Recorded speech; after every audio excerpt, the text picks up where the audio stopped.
Bigfoot is living on our property, and it's getting out of control. That's not a joke. That's not an exaggeration. Out in the Cascades, a couple thought they were just moving into a quiet cabin on family land. At first, it was simple. Tracks the size of dinner plates pressed into the moss, strange knocks echoing at dusk. But soon the nights turned hostile. A shed ripped apart, grapefruit-sized rocks slamming against the cabin walls, and the terrifying feeling that something was circling them in the dark, testing their defenses. They tried calling the sheriff. He said it was probably just a bear, but deep down, they knew this was no animal. It was something watching, waiting, and slowly claiming their land as its own. If Bigfoot truly was living on their property, what happens when it decides the humans are the trespassers? You being here means more than you know. If your heart still makes room for wonder and gentleness, then you're already one of UC never imagined inheriting property would lead us here. When Claire's uncle passed in early 2014, leaving us his 40 acres in the northern Cascades, it seemed like the answer to our prayers. A chance to escape Seattle's endless sprawl, to live more simply. The property had been in Claire's family since the 1950s, her uncle's pride and joy, though he'd grown too old to maintain it properly in his final years. We first visited on a clear April morning, driving 3 hours from the city in our loaded-down Ford pickup. The gravel access road wound through towering Douglas firs, their branches filtering the sunlight into shifting patterns. Claire kept her window down, breathing in the forest air and pointing out landmarks she remembered from childhood visits. I could see the tension leaving her shoulders with each mile deeper into the wilderness. The cabin itself was weathered but solid. Her uncle had been a meticulous craftsman.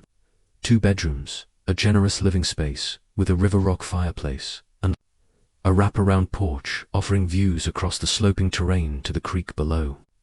The roof needed work, and the generator was temperamental, but these were problems I could solve. 22 years in Army engineering had taught me to approach challenges methodically. Those first few weeks were exactly what we'd hoped for. Days filled with honest work, patching the roof, clearing brush, replacing rotted deck boards. Claire planted a small vegetable garden, while I set up a basic solar array to supplement the generator. The nearest town was 40 minutes away, but we'd planned for that, stocking up on essentials and embracing the quiet. The creek became our evening ritual. After dinner, we'd walk down with our dogs, an aging chocolate lab named Duke and a younger Australian shepherd, Scout, to watch the sunset paint the water gold. The dogs loved it, splashing in the shallows while we sat on a fallen log, planning our next projects. The forest felt welcoming then, the kind of peace we'd been searching for. I remember the exact moment that changed. It was early May, just before dusk. I was checking the generator's fuel level when Scout's bark cut through the evening quiet. Not his usual playful sound, but something sharp and urgent. I found him rigid at the tree line, hackles raised, staring into the deepening shadows. Duke, usually the calmer of the two, was growling low in his throat. "What is it, boys?" I asked, scanning the forest. Nothing moved, but something felt different. The normal evening sounds, birds, small animals, the whisper of wind in the canopy, had gone silent. The air felt heavier, charged somehow, like the moment before a storm. Claire called from the porch. "David, everything okay?" "Fine," I answered, but I was already making mental notes. Time, location, the dog's behavior, old habits from my service, days, cataloging details that might matter later. Just the dogs being weird. "Come on, boys." They wouldn't move. Scout's bark had shifted to a whine, and Duke was trembling slightly. I had to physically call them away, something that had never happened before. That night, they refused to settle, pacing between windows until well past midnight. Claire tried to laugh it off the next morning. Probably just a bear or cougar passing through, she said over coffee. Uncle Jack used to talk about them sometimes. I nodded, but I was already thinking about the property maps in the study. The previous day's incident had occurred at the northwestern corner, where our land backed up against national forest. I needed to know that terrain better. Not just for practical reasons, though I told myself that was all it was, but because something about the dog's reaction had triggered instincts I hadn't needed since Afghanistan. The feeling of being watched, of something calculating, waiting. I didn't share these thoughts with Claire. Instead, I started a notebook, recording daily observations, weather conditions, wildlife patterns, anything unusual. If there was something out there, I wanted data, not speculation. The engineer in me needed parameters, measurable facts. I didn't realize then that I was starting a record of how everything would change. The work settled into a rhythm those first weeks. I'd wake at dawn, check the generator and solar setup, then tackle whatever projects seemed most pressing. The previous winter had been harsh on the property, fallen branches everywhere, gutters clogged with pine needles and thick undergrowth, threatening to swallow the paths Claire's uncle had maintained. One morning in mid-May, I was clearing brush along the creek trail, the repetitive motion of the machete almost meditative. The air was cool and damp, morning mist still clinging to the forest floor. I'd been working for maybe 2 hours when I noticed something odd about a stand of alders near the water. Several young trees, each about 4 inches in diameter, had been snap-knot, cut or chewed, but broken about chest height. The breaks weren't clean. The wood had been twisted, splintered in a way that suggested considerable force. The broken tops weren't scattered randomly, but laid in a rough pile nearby. I found myself slipping into analysis mode, the same way I used to approach unexpected field conditions in the army. I crouched to examine the breaks more closely. No tooth marks, like you'd expect from beaver damage. No clean cuts from human tools. The exposed wood was weathered enough to suggest this hadn't happened recently, but not so old that the breaks had started to rot. I made a note in my phone with the date, location, and a few photos for reference. Probably just storm damage, I said aloud, more to convince myself than anything else. But storms don't gather broken branches into piles. Later that afternoon, while marking trees that needed clearing near the northwestern property line, I found something that stopped me cold. The ground there was carpeted in thick moss, and pressed into it was a single, distinct impression. At first glance, I thought it might be bear signweed, seen plenty of black bear tracks since moving in. But this was different. The print was huge, nearly 16 inches long by my estimate, with what appeared to be 5 distinct toe impressions. The moss was compressed deeply enough to suggest significant weight. I took several photos with my phone, including shots with my hand for scale, then carefully measured the dimensions with my pocket tape measure. The width at the ball of the foot was 7 inches, narrowing to about 4 inches at the heel. I spent 20 minutes examining that single print, looking for others, but the surrounding ground was either too firm or too covered in forest debris to show signs. The rational part of my mind, the engineer who needed everything to make sense, started listing explanations. Maybe someone playing a prank, though we hadn't seen another person on the property in weeks. Maybe some kind of natural depression that just happened to look foot-shaped. When I showed Claire the photos that evening, she smiled and shook her head. "David, you're starting to sound like Uncle Jack. He used to go on about weird things he'd see in the woods.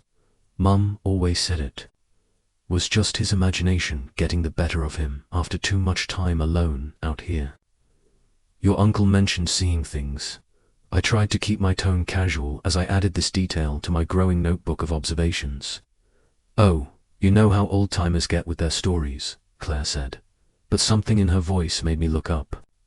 She was staring out the kitchen window at the darkening forest, her hands busy drying the same plate she'd been holding for several minutes. "It's probably just bears or elk. Has to be, right?" I wanted to agree with her. The logical part of my brain insisted there had to be reasonable explanations for everything I'd observed. But that evening, as I reviewed my notes and photos, I couldn't shake the feeling that we were missing something obvious, something that might explain why the forest sometimes went so suddenly quiet, or why our dogs now refused to go near certain parts of the property after dark. I added one final note before closing the notebook: check property records for any historical incidents or unusual reports. It felt like crossing a line somehow, admitting that I was looking for patterns rather than coincidences. But I needed data, context. If there was something strange about these 40 acres, surely we weren't the first to notice. The changes came gradually at first. I might have missed them entirely if my military training hadn't made detailed observation second nature. It started with the night sounds, or rather the absence of them. Claire and I were sitting on the cabin's front porch one evening in late May, enjoying the kind of perfect twilight that makes you appreciate simple things. The temperature had dropped to about 55 degrees, and a light breeze carried the scent of pine and damp earth.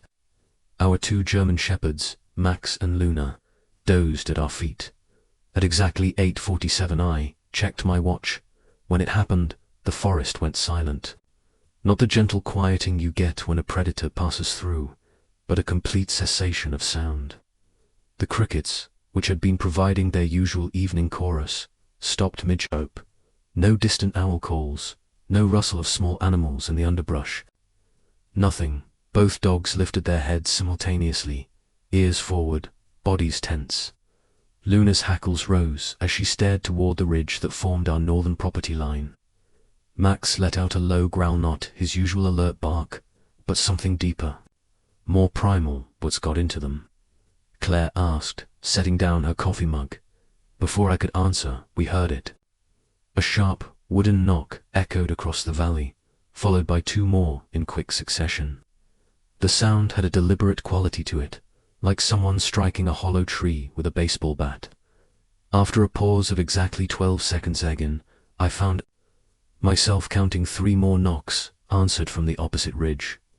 Woodpeckers, Claire suggested, but we both knew better. Woodpeckers don't work after sunset, and these sounds were too measured, too precise. I reached for my phone, opening the audio recorder app I'd installed for documenting unusual sounds. The knocking continued for several minutes, moving in what seemed like a pattern around our property. 2 knocks from the east would be answered by 3 from the west, then a single, deeper boom from the north. The dogs pressed against our legs, their behavior entirely unlike their usual protective instincts. These were trained personal protection animals, yet something about those sounds had them seeking comfort rather than standing guard. It's probably just deer, I said, trying to sound convinced. They'll sometimes stamp their hooves or crack branches. Claire pulled her sweater tighter around her shoulders. Deer don't take turns, David.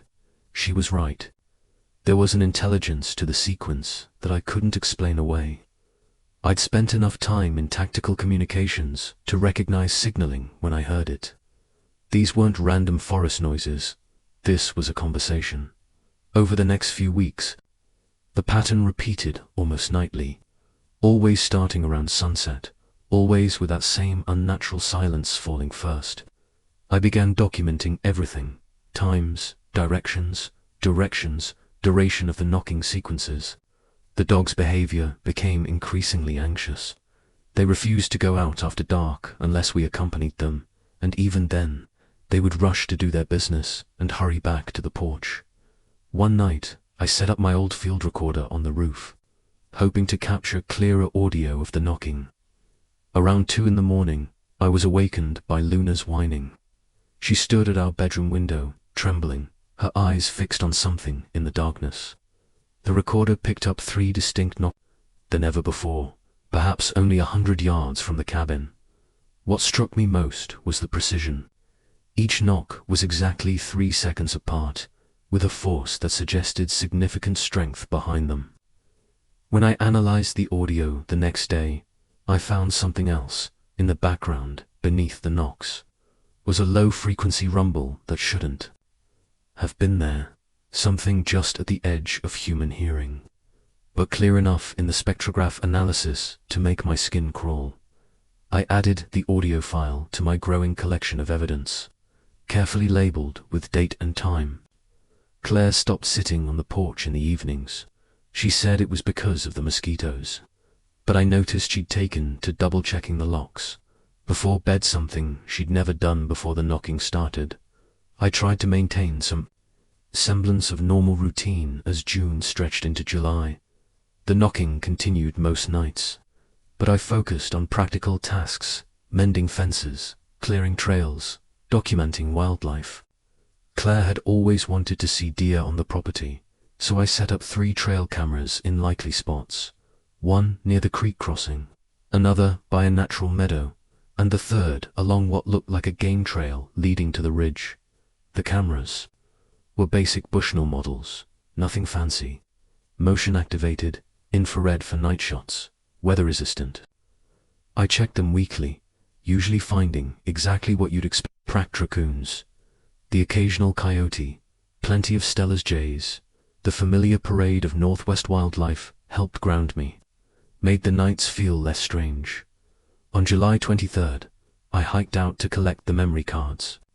It had rained the night before, leaving the forest floor damp and the air heavy with that distinctive petrichor scent. The first 2 cameras yielded the usual suspects: a few deer, including a nice 4-point buck I knew would excite Claire. But when I reached a 3rd camera, the one on the ridge trail, I found it had been rotated about 45 degrees from its original position. I figured a bear might have bumped it. We'd seen signs of black bears before, though never any real trouble from them. I removed the memory card and continued my rounds, not thinking much of it until that evening when I sat down at my laptop to review the footage. The first 100 or so frames showed nothing unusual. More deer, a bobcat, than at 2:17. In the morning, on July 20th, something triggered the camera that made my hands go cold. The image quality wasn't great. Trail cams aren't known for their clarity, especially at night. But what I could make out stopped my breath. At the edge of the frame, partially obscured by branches, stood a figure. It was tall, using the marked tree behind it for scale. I estimated at least 7.5 feet. The proportions were all wrong for a bear. It stood fully upright, with broad shoulders and what appeared to be a conical head, though shadows made the details difficult to discern.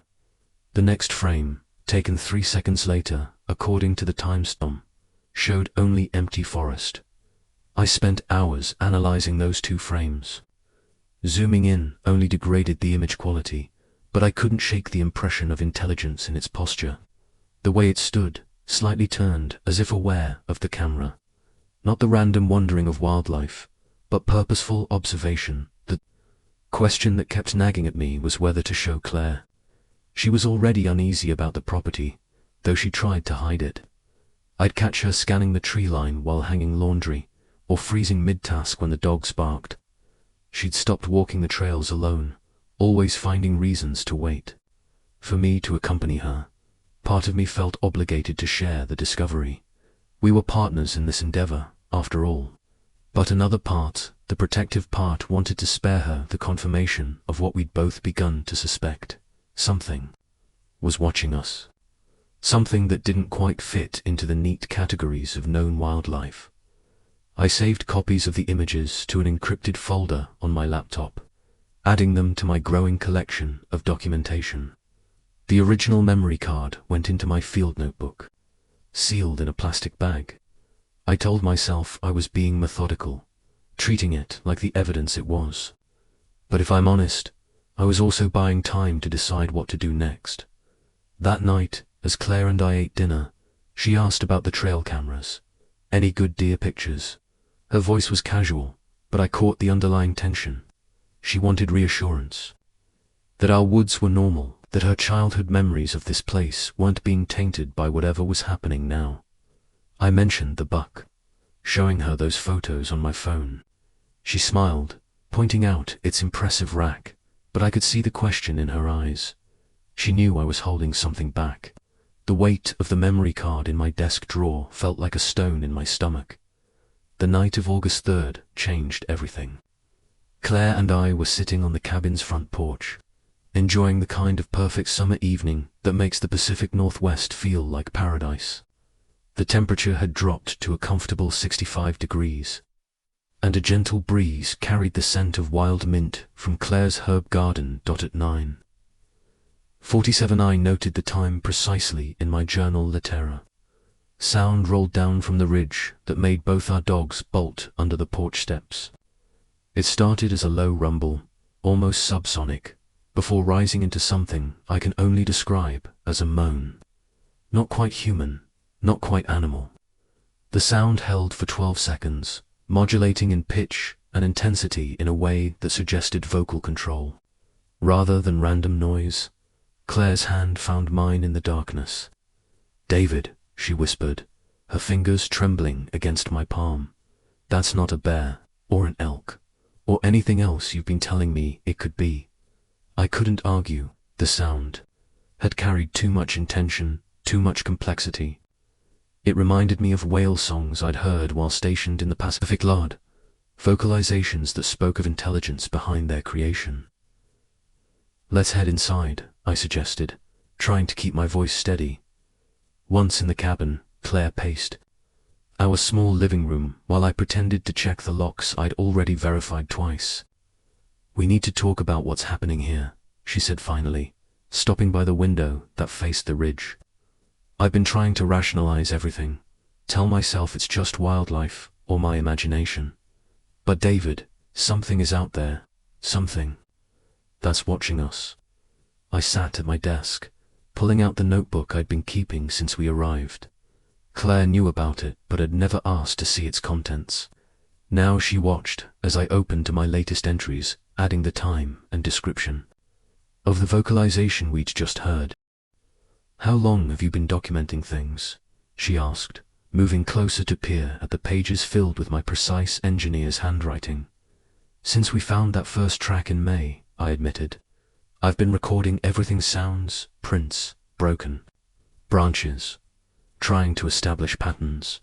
I showed her my careful sketches of the track measurements, the timestamps of nocturnal knocking sequences, the coordinates of disturbed areas I'd found while hiking our property lines. Claire sank into the chair beside me. "This is our home," she said softly. "Uncle Jack left it to us because he wanted us to have a peaceful place, somewhere to build a life away from the city. But it doesn't feel like ours anymore, does it?" She was right. Over the past months, we'd slowly modified our behavior without directly acknowledging why. No more evening walks, no splitting up for chores, always keeping the dogs close.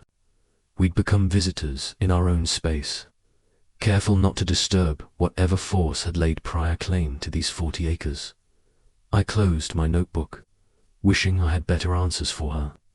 The rational part of my mind, the part that had served me well through my military career, kept searching for conventional explanations. But each new incident, carefully logged and cross-referenced, made those explanations feel increasingly inadequate. "What do you want to do?" I asked Claire, knowing how much this land meant to her family. She stared out the window, where darkness had erased the boundary between forest and sky. "We stay," she said finally, "but we need to understand what we're dealing with. No more pretending these are just random occurrences." I nodded, reaching for my notebook again. On a fresh page, I wrote the date and time, then added Claire's words, verbatim. Below them, I noted the temperature, weather conditions, and moon, phase details that might mean nothing or everything. The familiar act of documentation helped steady my hands, even as another long moan echoed down from the ridge. The next morning brought a welcome distraction: our nearest neighbor's pickup, rumbling down our gravel drive. Tom Barrett lived about 2 miles north, though I'd only met him twice since we'd moved in. He was the kind of neighbor you'd expect out here, self-sufficient, private, more comfortable with silence than small talk. I was checking our generator when he pulled up, dust settling round his faded blue Ford. "Morning," he called, climbing out with a thermos in hand. Thought I'd stop by, give you folks a heads up about the bears. They're hitting feeders pretty hard this season, bears. I wiped my hands on my jeans, studying his weathered face. We haven't seen any, but we've been hearing some strange sounds up on the ridge. Tom unscrewed his thermos, the smell of strong coffee drifting between us. Best to keep any feed locked up tight. Dog food, too. They get bold this time of year. He seemed more interested in pouring coffee than meeting my eyes. Actually, I said, we've been documenting some unusual activity. Found a track back in May that was ... I hesitated, then pressed on. Well, it was bigger than any bear print I've ever seen.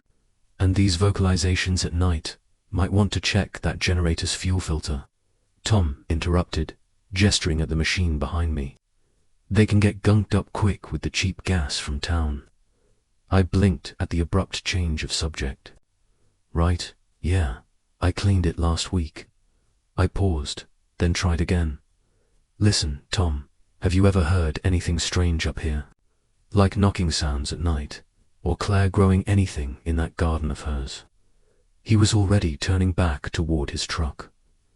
My wife's got some extra tomato starts if she wants them. The deliberate deflection was impossible to miss. Tom knew something. His careful avoidance of the topic said more than words could have.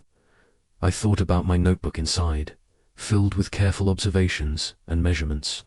Would showing him make him more willing to talk, or drive him away? Completely. Thanks for the warning about the bears, I said finally, deciding not to push. We'll keep everything locked up. He nodded, one hand on his truck door. Good folks owned this place before you, he said quietly. Your wife's uncle, he understood. How things work up here. Some things you just let be. The words hung in the morning air between us. I waited, hoping he'd elaborate, but Tom just took another sip of coffee and climbed into his truck. Tell Claire about those tomato starts, he called through the window, then backed out and headed down the drive. I stood watching until his taillights disappeared around the bend. The conversation replayed in my mind, not what was said, but what wasn't. The way he'd steered clear of any discussion of the sounds or tracks. The careful mention of Claire's uncle understanding how things work up here. When I went inside, Claire was at the kitchen table with her coffee. Was that Tom Barrett? She asked, looking up from her book. Yeah, came by to warn us about bears. Getting into feeders. I sat down across from her. But when I tried to tell him about what we've been experiencing, he wouldn't engage. Kept changing the subject. Claire set her book down, like he didn't want to talk about it, or didn't believe you. More like ... I searched for the right words. More like he knew exactly what I was talking about, but wouldn't acknowledge it. Directly, he mentioned your uncle said he understood how things work up here. Uncle Jack never talked much about the property, Claire said slowly. Even when he was sick, when he told me he was leaving it to us. He just said to be respectful of the land. I thought he meant normal things, like not cutting too many trees or polluting the creek. I pulled out my notebook, adding the details of Tom's visit while they were fresh. The silence felt heavier now, weighted with unspoken knowledge. People knew something, the neighbors, Claire's uncle, probably others in the valley. But no one would say it directly. The question was, why? The morning started like any other until I stepped outside and saw the shed. My coffee mug slipped from my fingers, shattering on the porch steps. The heavy wooden door, solid oak that had weathered decades of storms, lay 15 feet from the building, splintered at the hinges as if it had been yanked straight off. Claire, I called, my voice cracking. Stay inside. I approached slowly, cataloging details with forced precision. Tools scattered across the ground like thrown toy shovels, rakes, our chainsaw. Deep gouges marked the doorframe, and when I measured against my own height, they sat close to 7 feet up, too high for a black bear, even standing. The smell hit me next to heavy, musky odor that made my nose wrinkle. Not the rotting sweetness of bear, but something else, something that reminded me of wet wool and copper. The morning dew had settled on everything, suggesting this happened during the night. Why hadn't we heard anything? Claire appeared beside me, gasping. "David, what?" She stopped, seeing the claw marks. "That's not... That can't be a bear." "No," I agreed quietly. "Look at the height." I pointed to where the gouges ran up the frame. "Black bears around here might reach 5 feet standing. This is... I trailed off, not wanting to complete the thought. "We need to call someone," Claire said, her voice steady despite the fear I could see in her eyes. "The sheriff, maybe." I nodded, already pulling out my phone. While we waited, I documented everything: measurements, photographs, even sketches. In my notebook, the rational part of my mind insisted on recording data, even as another part wanted to grab Claire and drive until we hit pavement. The sheriff arrived 45 minutes later, his cruiser crunching up our drive. Deputy Morris was younger than I expected, maybe early 30s, with the careful neutrality of someone used to managing rural disputes. "Folks," he nodded, approaching the shed. "Want to walk me through what happened?" I showed him everything: door, the scattered tools, the claw marks. He took notes mechanically, his expression unchanged until I pointed out the height of the gouges. Something flickered across his face, then quickly masked. "Black bears can do considerable damage," he said, though his tone lacked conviction. "Especially if they're hungry or startled." 7 feet up, I challenged. "And look at how the door was torn off. The hinges are twisted outward, like something grabbed and pulled. Bears push and swipe." The deputy shifted his weight, glancing at the tree line. "Mr. McKinley, I understand you're concerned, but let's focus on practical matters. You'll want to secure any food or attractants, including pet food. Clean your grill if you have one, and maybe consider some motion lights." "This isn't about attractants," Claire spoke up. "We've been hearing things for months. Knocks at night, something moving around the property. And now this." "Ma'am," Deputy Morris cut in, his voice firmer. "The worst thing we can do is feed stories. This is bear country. Sometimes they get bold, cause damage. But if people start talking about other things, it creates unnecessary panic." I studied his face. Like Tom Barrett, there was something beneath the professional dismissal, tension around his eyes, a carefully maintained distance from certain topics. "We'll file the report as suspected bear damage," he continued, closing his notebook. "Get that door fixed, secure your supplies, and... He hesitated, then added quietly, "Maybe avoid walking the property after dark for a while, until things settle down." "Things?" I pressed. "What things, exactly?" The deputy was already heading back to his cruiser. "Just standard precautions. Mr. McKinley, call us if you have any other problems." We watched him drive away, the morning sun now high enough to burn off the dew. Claire's hand found mine, squeezing tight. "He knows something," she whispered. "They all do. Tom, the deputy, they all know what's out here. Why won't anyone just say it?" I looked at the twisted hinges, the scattered tools, the gouges that no bear could have made. "Maybe," I said slowly, "because saying it makes it real." The August heat settled over our property like a wool blanket, thick and suffocating. I sat on the porch steps each morning, watching our dogs, usually eager to patrol their territory, huddle close to the cabin walls. Their behavior had shifted gradually at first, but now it was unmistakable. Rex and Luna, both experienced mountain dogs, refused to venture beyond the gravel drive without intense coaxing.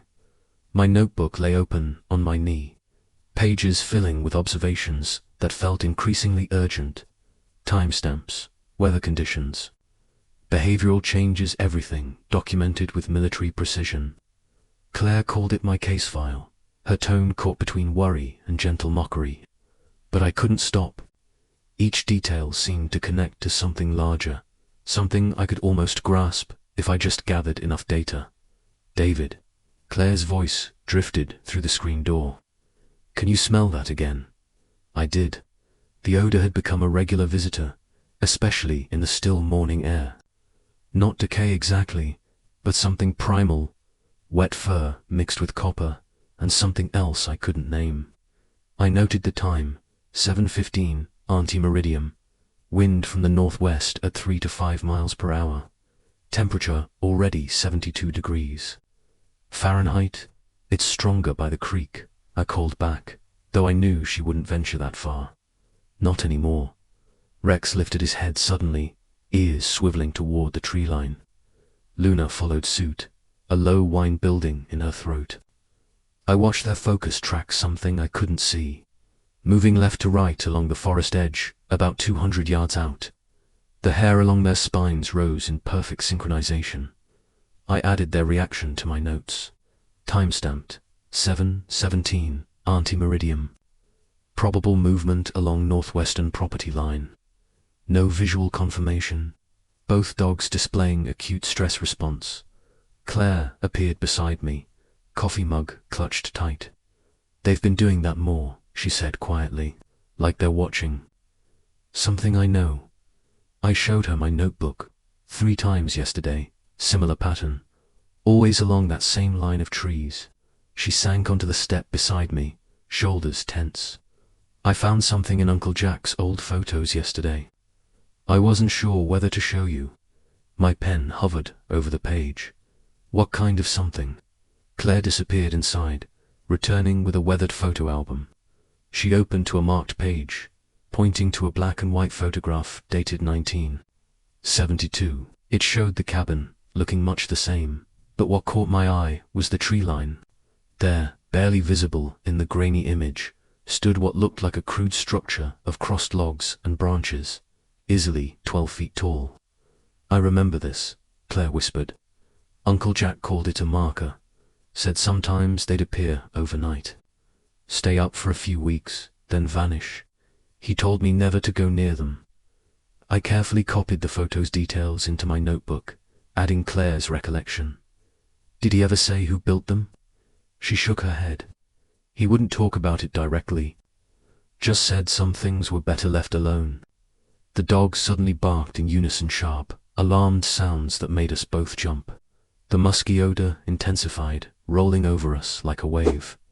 I checked my watch. 7:25 ante-meridium. The temperature had climbed another 2 degrees, but I felt cold. "We should go inside," Claire said, her voice tight. The dogs were already scratching at the screen door, desperate to get in. I nodded, gathering my notes. But before I stood, I added one final observation. Marker structures referenced in historical photos. Possible territorial significance. Current. Location status unknown. Recommend property-wide survey when conditions permit. Claire touched my arm as I wrote. "David," she said softly, "maybe some things shouldn't be documented." I closed the notebook but couldn't bring myself to agree. The engineer in me, the soldier who needed to understand and classify threats, wouldn't let this go. Something was out there, something that had been here long before us, and it was becoming increasingly clear that our presence was not going unnoticed. The clock had just struck 9:30 in the evening when the first impact shook the cabin. I was at the kitchen table, updating my field notes, while Claire read on the couch, the dogs dozing at her feet. The sound came sharp and sudden, a heavy thud against the western wall that made the windows rattle. "What was that?" Claire lowered her book, her fingers white-knuckling the pages. Before I could answer, another strike hit, this time against the north wall. Then another. The impacts came rhythmically, like a methodical test of our defenses. I moved to the window, pulling back the curtain. In the weak porch light, I could see rounded stones, each roughly the size of a grapefruit, scattered beneath the cabin walls. Rex and Luna erupted into frenzied barking, pressing themselves against Claire's legs instead of charging to investigate. Their behavior sent a chill through me. These were dogs that normally rushed to confront any threat. "Stay inside," I told Claire, already reaching for my rifle and the heavy-duty floodlight we kept by the door. The familiar weight of my Remington 700 brought little comfort as another stone struck, this one hitting with enough force to crack the wooden siding. "David, don't," Claire started, but I was already moving. I stepped onto the porch, sweeping the floodlight in a wide arc across our property. The beam cut through the darkness, catching the swirling moths and revealing nothing but empty yard. Another stone whistled past, so close I could feel the air displacement. It struck the porch railing with a sharp crack. The projectiles were coming from the slope above the cabin, where the ground rose steeply toward the ridge. I trained the light there, my rifle ready. The firs stood like silent sentinels, their branches moving slightly in a breeze I couldn't feel at ground level. That's when I saw them, the shadows. Not the natural darkness between trees, but something more substantial. They moved with purpose, flowing between the trunks like liquid night. My light caught one directly, and for a split second I saw what looked like massive shoulders disappearing. Behind a thick fir trunk, the ground began to vibrate. At first, I thought it was my own trembling, but the sensation grew stronger. Something huge was moving up there, crashing through the underbrush with tremendous force.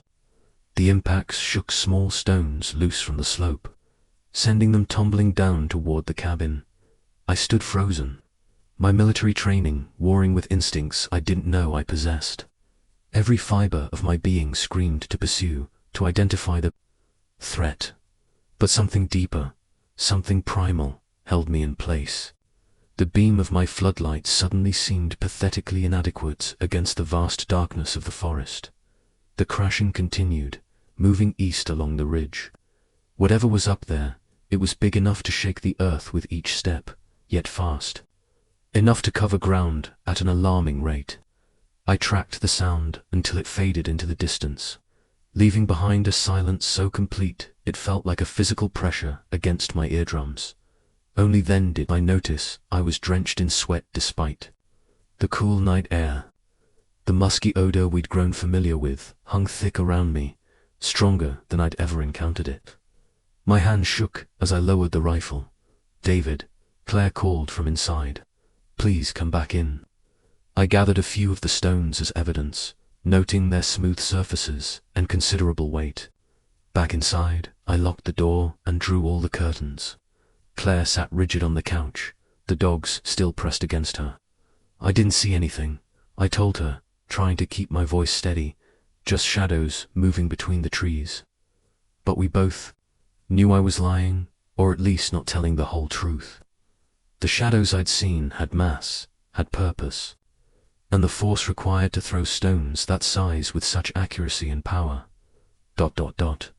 I added the stones to my growing collection of evidence, carefully measuring and photographing each one. In my notebook, I recorded the time, direction of attacks, an estimated weight of the projectiles. But when it came to describing what I'd seen on the slope, my pen hesitated above the paper. Some observations I was beginning to understand defied clinical documentation. The autumn chill crept in early that year. By mid-September, frost already dusted the meadow grass each morning, and the maple leaves were turning crimson along the creek. I spent more time in my makeshift office, really just a corner of the living room, organizing my growing collection of evidence. Trail camera footage, plaster casts of prints, recordings of those rhythmic knocks that still echoed across the valley most nights. "David, we need to talk about leaving." Claire's voice was tight as she stood in the doorway, arms crossed. The dogs pressed close to her legs, their usual playfulness replaced by constant vigilance. "At least until winter passes." I barely looked up from my notes. "We can't leave now. I'm starting to see patterns in the behavior." The stone throwing wasn't random, it followed the same sequence as the knocks we heard last month. "And look at this." I spread out my charts showing activity peaks correlating with weather patterns. "I don't care about patterns." Her voice cracked. "Something is out there, watching us, getting bolder. These aren't just observations in your notebook. Is our life." I finally turned to face her. Dark circles shadowed her eyes, and her hands trembled slightly as she pushed her hair back. The strong, optimistic woman who'd arrived here in spring was fading, replaced by someone who jumped at every snapped twig. "Claire, if we can just document enough evidence. She laughed, but there was no humor in it. The shed door wasn't enough. The stones, that thing you saw on the ridge. She crossed to the window, pulling back the curtain. "Look out there. This isn't our land anymore. It never was." I joined her at the window. The property stretched away toward the tree line, beautiful in the autumn light. But I understood what she meant. The forest felt different, now heavier, more aware. Even in daylight, the shadows between the trees seemed to shift and breathe. "Just a few more weeks," I pleaded, showing her my latest notebook. "These incidents follow a clear progression. If I can predict the next, you're not listening." She turned away, wiping angry tears. "Your obsession with documenting everything is going to get us killed. While you're measuring footprints, I'm lying awake every night wondering if that thing is going to break through our walls." The divide between us had never felt wider. I watched her retreat to the bedroom, the dogs trailing after her. My notebook lay open on the table, pages filled with measurements, timestamps, and careful observations. But Claire was right somewhere. Between analyzing and recording, I'd lost sight of what mattered most. The forest grew darker as the sun set, and that familiar musk drifted in through the cracks around the windows. I added another entry to my notes, but my hand hesitated over the page. For the first time, I wondered if my need to understand was worth the cost. The next few days passed in tense quiet. Claire and I maintained an uneasy truce, speaking mainly about practical matters. Firewood needed splitting, supplies needed restocking. The dogs seemed to sense the strain, staying close to the cabin rather than ranging the property as they used to. On the third morning, I woke to find the valley shrouded in dense fog, the kind of heavy mist that turns familiar landscapes alien, muffling sound and playing tricks with distance. I decided to check our game cameras while visibility was poor, hoping the conditions might yield something useful for my research. The creek gurgled somewhere ahead as I picked my way down the slope, my boots leaving dark prints in the frost-whitened grass. The fog pressed in, reducing the world to a grey bubble, perhaps 20 feet across. I had my notebook tucked in my jacket pocket, along with the small digital camera habits I couldn't shake, despite Claire's growing frustration with my documentation. I was nearly at the creek when I saw it through the meester structure that hadn't been there the day before. My first thought was that a storm had blown down some saplings, but as I drew closer, the deliberate nature of the construction became clear. Young alders, each about 3 inches thick, had been pulled down and woven together to form a crude arch about 9 feet tall. The ends were buried deep in the creek bank, anchoring the structure. This wasn't random storm damage. This wasn't even the work of bears or other wildlife. The precision of the weaving, the careful selection of similarly sized trizit spoke of intelligence and purpose. I circled the arch slowly, photographing it from multiple angles and noting how the fog beaded on the stripped bark. The longer I studied it, the more unsettling it became. This wasn't shelter, it was too exposed, too precisely positioned at the creek crossing we used most often. No, this felt more like a statement, like finding a flag planted in disputed territory, a message that needed no translation. This is claimed, this is marked, this is not yours. My hands shook slightly as I sketched the structure in my notebook, adding measurements and coordinates. The fog seemed to thicken around me, and that familiar musky scent drifted on the damp air. I thought about Claire's words, from our argument about how this was never really our land. Standing there in the grey silence, watching water droplets trace down the woven saplings, I couldn't deny the truth of it anymore. I took one final photograph and turned back toward the cabin, trying to ignore the feeling of being watched through the fog. For the first time since we'd arrived, I felt like an intruder rather than an owner. The question was, what would the true owner do about it? Claire's deterioration became impossible to ignore. Dark circles shadowed her eyes, and she jumped at every snapped twig or creaking floorboard. Last night, I found her at the kitchen table at 3 a.m, hands wrapped around an untouched mug of tea, staring into the darkness beyond our windows.